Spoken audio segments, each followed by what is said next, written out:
Hey folks, it's Harry from Champion BBQ. Welcome to my channel where we teach you how to master barbecue so you can spread barbecue love. I'm constantly trying to up my game and I'm going to cook a comp brisket practice today. We'll take you along for the ride. We're going to show you how we trim it, how we rub it, inject it, and cook it to perfection.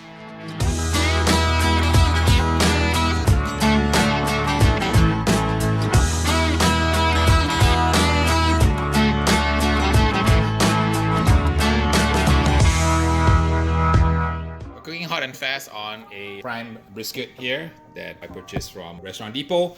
I'm going to speed through the trimming process for comp brisket. I have other videos such as my competition brisket video you can watch on the trim in great detail. On this one, we're going to run it fast forward so we can get to the point where we can inject and cook it.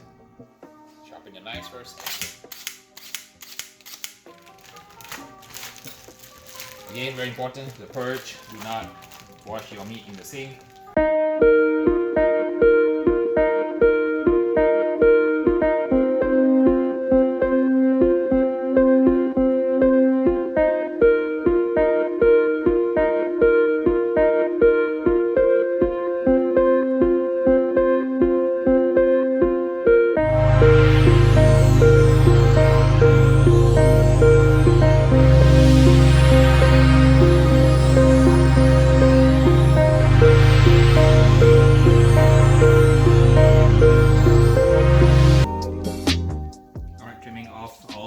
Fat from the back of the point here. I want to get crust on both sides, so I like to take all the fat off so I can create wonderful burn ends right here. In the case of contest, I want to impress the judges with my burn ends. I think that burn ends allow your box to stand out. Obviously, there's a 3-hour argument. Some teams don't want to turn in burn ends because they feel that they can cook the flat to perfection.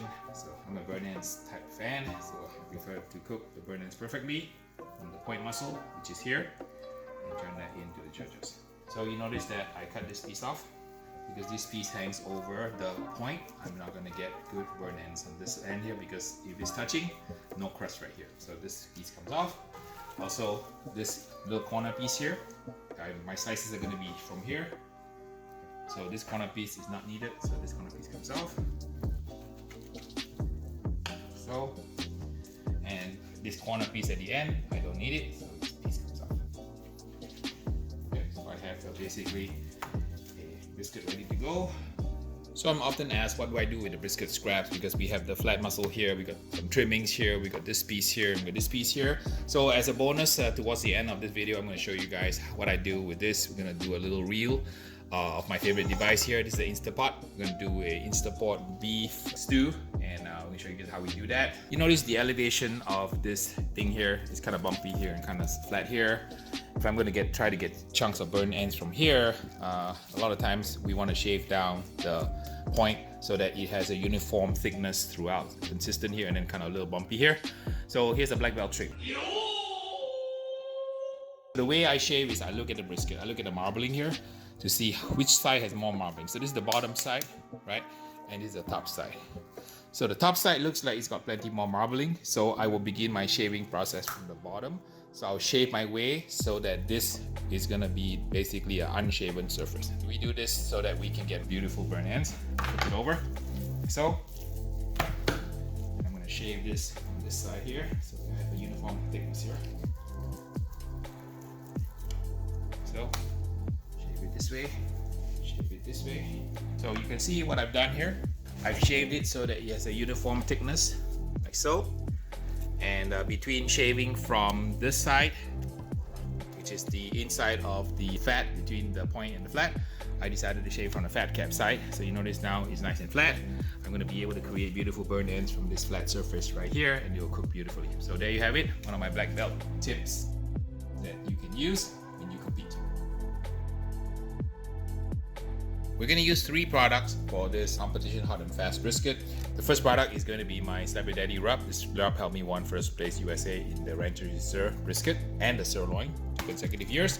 We're also going to use the injection. Today we're going to try out the Smokehouse Reserve Blend from Cosmos Q, as well as the Cattle Prod Big Poppa. I'm going to mix the 2.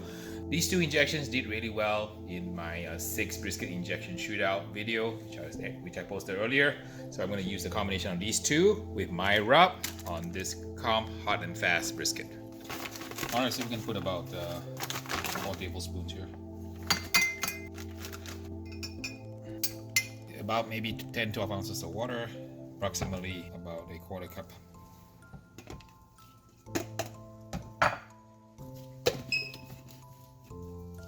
That's fine. There we go. Looks much better when you have the right lid.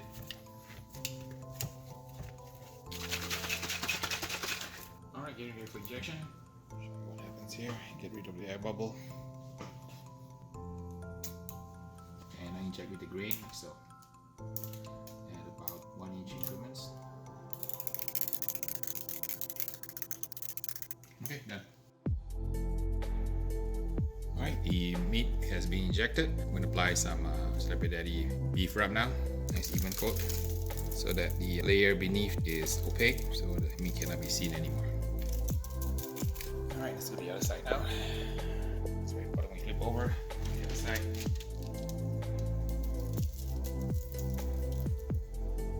The edges also. And I don't season the fat cap, so if you want to season the fat, go ahead. I don't. A lot of people don't realize the amount of attention to detail I go through. So even the holes on my rub are specially designed. They're 1 centimeter holes, and they're not that commonly found in standard shaker tops. But I had mine custom ordered so that when you pour my rub, the rub will apply very evenly and in sufficient, exact, precise quantity. I'll give you a little tip here. A lot of teams don't discard my old bottles. They keep the bottles, or they take the cap off and stick it onto the bottle, their choice. Alright, let it sit in the fridge for about 4 hours before we cook him, so that it gets nice and marinated and super tasty. We're gonna set up the drum now to cook hot and fast. I'm gonna use some Jealous Devil charcoal and about 4 chunks of wood, about tennis sized. I have the drum ready here. We're gonna put the wood at the bottom. Wood always goes on the bottom, never on top. So contrary to what you've seen on the internet, they're wrong. It should be at the bottom so the wood smolders. Charcoal on. Alright, we light the coals. Couple of Weber starter cubes in there. Some charcoal on top. It should start up in about 10 minutes. The pit has come up to temp, and we're ready to put the brisket in. So what I've done is I put the wood underneath the brisket here and laid it out. That way it's a dome shape here, and when the brisket cooks, the liquid will drain off, give you a much better bark for a comp brisket. So there you have it. It's been about an hour and a half straight now. Crusting is happening. We need to spray some water again. I like to spray probably every 20-30 minutes to kind of get a beautiful color on it. And when you do hot and fast, it's important to spray. You should also rotate your grate, spin the grate around so it cooks unevenly. My drum is very, very stable, so you don't need to do that. But on some pits, a tip here, you just rotate the grates about maybe a 1/4 turn every 20 minutes or so to keep the even cooking on your brisket. The brisket has crusted beautifully, about 2 hours and 45 minutes. We're cooking it around 400, but I kind of lost control of the pit and the temperature dropped a little bit. So it took a little longer, but if you keep it at 400, you'll cook a little bit faster. We're ready, time to change cooking techniques. We're going to wrap it in foil with a little bit of beef broth. Lift the brisket up, and don't forget to remove the blocks of wood. We have to prop it up here. There we go. We want to put some beef broth now. And we'll let it take the time to soak in. Pause. Drip, soak. So a lot of pitmasters who have YouTube videos, they always say pour the liquid on the side. That's wrong. So don't do that. Okay. So pour the liquid on top so that you rehydrate the brisket. It's important to rehydrate the brisket at this stage of cook so that it comes back up with the moisture level. And this is the technique I used to win first place USA Ventures Reserve KCBS. All right, the brisket is nicely wrapped with the mop. We're gonna put it back and let it cook for about an hour and a half longer until it becomes probe tender. It's back in the smoker, and we need to go another hour or two. So I'm gonna close the lid. It's running a little hot right now at around 300. I prefer at this stage to drop a little bit, so we're trying to get it down to like 275 or so, and we'll close the vents here. Push it down to 2 holes. Push it down to 2 holes. And that should do it. The pit's been running steady at 275, which is the temperature I like to use in the foil phase. Let's go ahead and check it for tenderness. What we need to do is poke it with the probe here like so.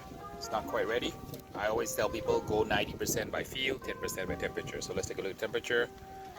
It's right at around 163, so it's not quite there yet. I'm going to keep going. I'm going to crank up the heat a little bit. Alright, the brisket is done. It took a total of about 5.5 hours. The first half was to get the crust to set. It's now probe tender, and the temperature inside is about 207. So in order to prevent residual cooking, the first thing you want to do is you need to cut open the foil so that the brisket has a chance to vent. So, and you want to let it rest for about probably an hour. In the contest, I finish this at around 7:30. I don't serve the brisket until about 1:30, so it gets a long time to rest. And once the temperature internally drops below 170 degrees, you can go ahead and put the brisket away into your igloo or your cambro to keep warm. Right now, internal temperature is about 200 over degrees, so it'll take about an hour to cool down. I'm gonna let it cool down and then slice it and give you guys a look at how it looks on the inside. First thing we want to do is defat the liquid in the bag, pour it into a defatter, like so. Take the jus. That's good.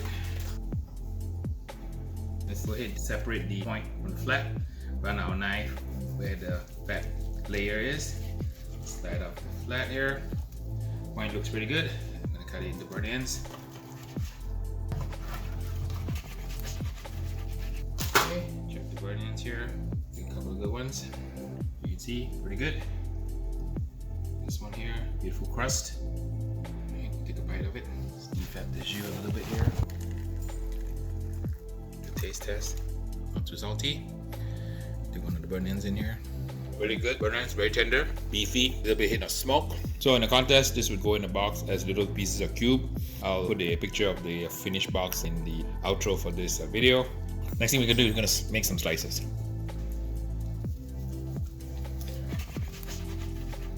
See, beautiful, sliced out like so. And quite tender. It hangs and drapes like so. See, it's just about to break. Passes the accordion pull. So, nice smoke ring. Usually I trim away the fat, so you can see my other videos on how we prep the box for the competition slices. So I'm gonna take a bite here, see how it tastes like here. The flat's pretty good, tender, moist, juicy, full of beef flavor. The injection combination works really well. Maybe I'll use this in Texas in a couple of weeks. My last practice run before I have to go compete. So you can see from my channel, I have a lot of videos on cooking brisket because I'm always trying to up my game. Because when I up my game, I'm going to up your game. Thanks for watching. Please like and subscribe and share this video. Tell all your friends that my channel has a lot of good information about how to cook barbecue. And my job is to try to help you master barbecue so you can spread barbecue love. So until the next video, we'll see ya. Okay, we're shooting a bonus roll of the Instapot beef with the leftover brisket trimmings. I'm trimming off the excess fat of the leftover brisket trim parts. And we're going to use the pieces of meat to make a little beautiful beef stew in an Instapot. Nothing goes to waste. We don't want to throw food away. So we just make sure we save the bits and pieces that we can use. Alright, there you have it. So here we go.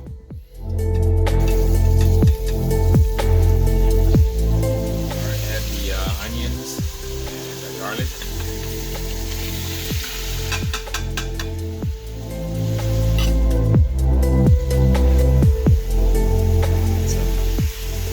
Add some Sapideni beef wrap.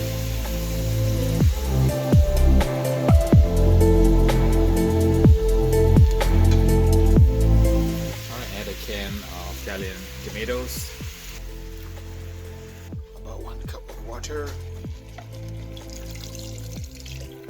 Mushrooms, chopped mushrooms. Give it a stir. Put a lid on.